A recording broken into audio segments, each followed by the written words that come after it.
வந்த நாள் முதல் இந்த நாள் வரை வானம் மாறவில்லை. ஒரு மனிதனின் வாழ்க்கையில் எப்போதும் இயற்கையாக யதார்த்தமாக நடக்கக்கூடிய இந்த அனுபவங்களை கவியரசர், அந்த வாழ்வியல் கவிஞன் எவ்வளவு அனுபவித்து அதை பாடல் வார்த்தைகளாக்கி கொடுத்திருக்கிறார். இத்தனை பேருடைய அனுபவங்களையும் ஒட்டுமொத்தமாக உள்ளேற்றி கொண்டு நடிகர் திலகம் அப்படி அனாயசமா சைக்கிள்ல அப்படி வந்துகிட்டே வந்த நாள் முதல் சைக்கிள்ல அந்த மிதிவண்டியில அப்படி அழகா அனாயசமா ரசிச்சு ஓட்டிக்கிட்டு வாழ்க்கையில நடக்கக்கூடிய அந்த அனுபவங்களை பாட்டாக பாடி மகிழ்கின்ற ஒரு விதம் இருக்கிறதே. எதை சார்ந்தும் படைக்காம மனிதனே உருவாக்கி மனிதனே நினைத்து படைத்த பொருள் பணம். அதனாலதான் பணம் எவ்வளவு துன்பத்தை தருது. வந்த நாள் முதல் இந்த நாள் வரை வண்டியை விடவில்லை. வாழ்க்கையில பல விஷயங்களை அனுபவிக்கணும். அனுபவிச்சதை பாட்டா பாடணும். பாடும்போது அனுபவிச்சு பாடணும். அப்படி பாடும்போது அனுபவிச்சு நடிக்கணும். அப்படி அனுபவிச்சு ஒருத்தர் நடிக்கும்போது நாம அதை அனுபவிச்சு கேட்கணும். அப்படி அனுபவிச்சு கேட்டுட்டு அப்படி அனுபவிச்சவனுக்கே திரும்ப சொல்லி அவனை பாராட்டணும், வாழ்த்தணும். இப்படி அந்த அனுபவித்து அனுபவப்படுவதற்கு அனுப்புவது என்கின்ற ஒரு உணர்வு இருக்கிறதே, அது பேரானந்தம். பாருங்க, இதற்கு உகந்த பாடல் பாவ மன்னிப்பு படத்தில் வந்த நாள் முதல். ஒரு மனிதனின் வாழ்க்கையில் எப்போதும் இயற்கையாக யதார்த்தமாக நடக்கக்கூடிய இந்த அனுபவங்களை கவியரசர், அந்த வாழ்வியல் கவிஞன் எவ்வளவு அனுபவித்து அதை பாடல் வார்த்தைகளாக்கி கொடுத்திருக்கிறார். அதை மெல்லிசை மாமன்னர்கள் MS விஸ்வநாதன், TK ராமமூர்த்தி இவங்க எவ்வளவு அனுபவித்து அதுக்கு மெட்டு போட்டு அதற்கு இசை கொடுத்திருக்கிறார்கள்.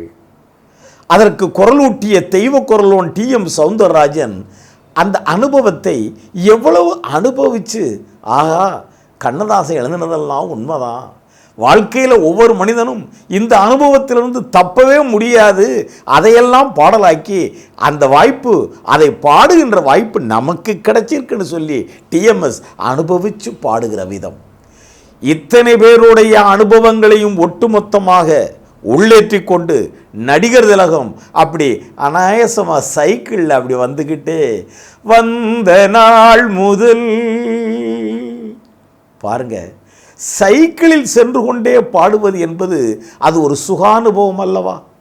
சொல்லுவாங்க, ஒரு பாடலை பாத்ரூமில் குளிச்சுக்கிட்டு பாடுறது அது ஒரு ஆனந்தம். அப்படி நடந்து கொண்டே போகும்போது வாக்கிங்கில் அப்படி ஒரு பாட்டு பாடிக்கிட்டு போகிறது அது ஒரு ஆனந்தம். ஏதாவது வேலை செய்து கொண்டே அப்படி ஏதாவது ஒரு பாட்டை தன்னையும் அறியாமல் முணுமுணுத்து கொண்டு வேலை செய்வது அது ஒரு அனுபவம், அது ஒரு ஆனந்தம். ஆனால் சைக்கிளில் அந்த மிதிவண்டியில் அப்படி அழகாக அனாயசமாக ரசித்து ஓட்டிக்கிட்டு வாழ்க்கையில் நடக்கக்கூடிய அந்த அனுபவங்களை பாட்டாக பாடி மகிழ்கின்ற ஒரு விதம் இருக்கிறதே.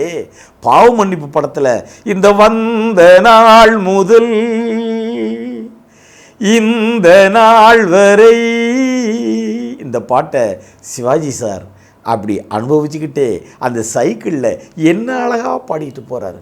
அதில் லாங் ஷாட்டு, அதில் மிட் ஷாட்டு, அதில் லோ ஆங்கிளில் சிவாஜிக்கு க்ளோஸ்அப்பு, அந்த சைக்கிளில் அந்த ஹேண்ட்பாருக்கு பக்கத்தில் ஒரு சின்ன கூடை, அந்த கூடைக்குள்ளே ஒரு சின்ன குழந்தை, சிவாஜி அப்படி ஓட்டிக்கிட்டு போகிற லாவகம். இந்த பாடலில் இருக்கக்கூடிய கருத்து ஒன்றும் பயங்கரமான மகிழ்ச்சிக்குரியதல்ல. ஆனால் மகிழ்ச்சியின் உச்சமாகிய பேரானந்தம் பெறுவதாக இருப்பதற்கு காரணம் இந்த பாடலின் இசையும் மெட்டும்.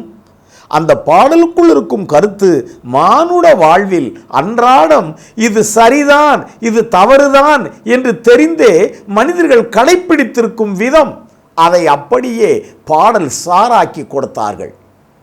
அந்த பாட்டில் வரக்கூடிய ஒவ்வொரு கருத்தும் மானுட வாழ்வில் யாரிடத்து அது இல்லை, யார் மத்தியில் இது நடைபெறவில்லை என்று யாராலும் மனதில் கை வைத்து அடித்து சொல்ல முடியுமா?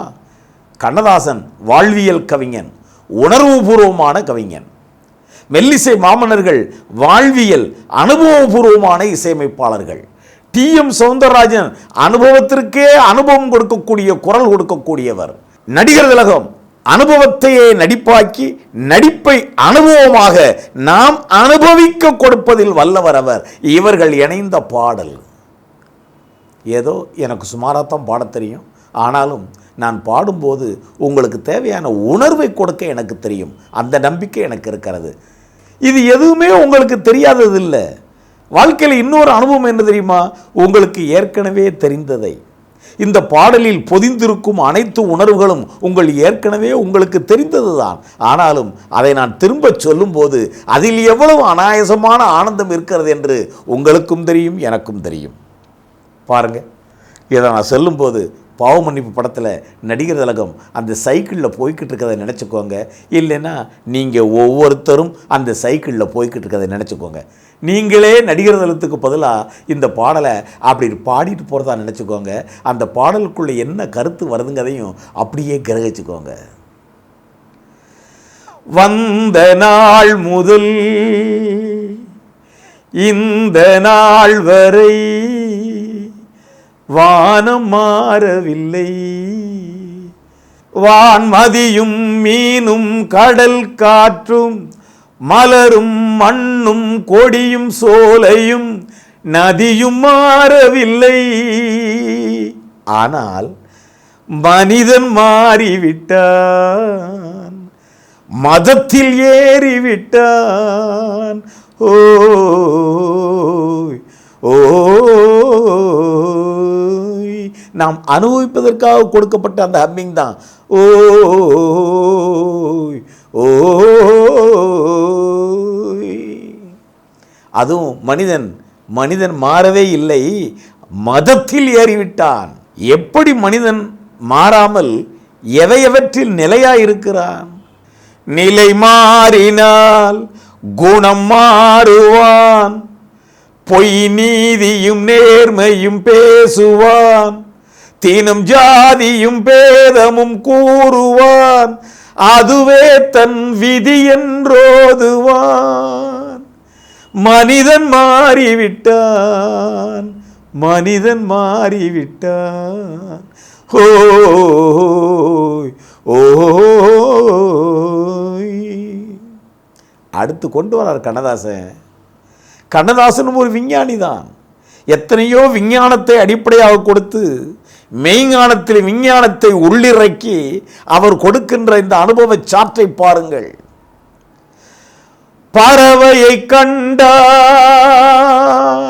விமானம் படைத்தான், பாயும் மீன்களில் படகினை கண்டான், எதிரொலி கேட்டான், வானொலி படைத்தான், எதனை கண்டான், பணம் தானை படைத்தான்.